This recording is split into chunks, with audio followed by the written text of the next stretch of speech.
India always wanted friendly neighbors for its harmony and peace. This statement was said by Prime Minister Narendra Modi. Good morning, gentlemen. With this quote, I would like to start my lecturate. My lecturate topic is India and China relations. India and China's rise as two major economic and the political actors in both regional and global politics have got the global attention.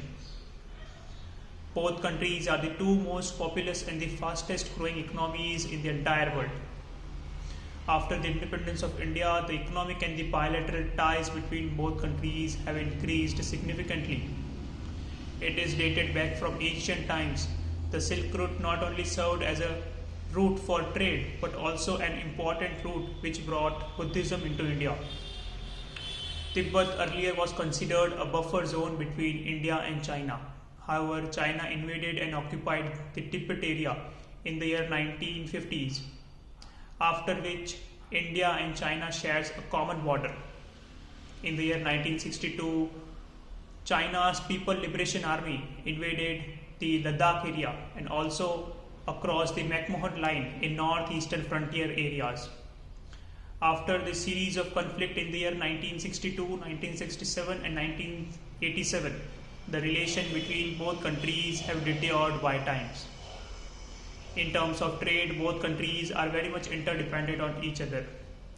In fact, India's second largest trading partner after United States is China. For the financial year 2021-22, the bilateral trade has reached $116 billion with China.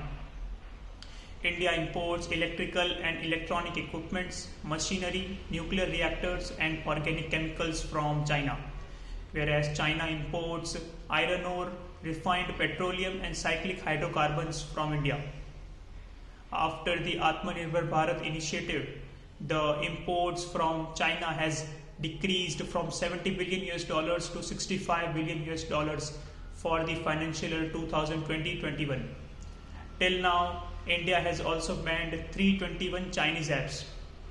In terms of defense, both countries conduct hand-in-hand joint military exercise. Both countries consider each other a strategic partner, and that is the reason why both countries have adopted twin policy. First policy involves the continuous engagement in terms of bilateral and multilateral forms, and organizations include Shanghai Cooperation Organization, BRICS, and the India, China and Russia trilateral relations. And the second policy involves the continuous enhancement of the military capabilities so as to counter in case of conflict in future. The tensions and conflict between both countries have got the global attention, and that is the reason why the underdevelopment of the Asian countries. So for the development of the Asian areas, a regular informal summit is needed between both countries. Thank you, gentlemen.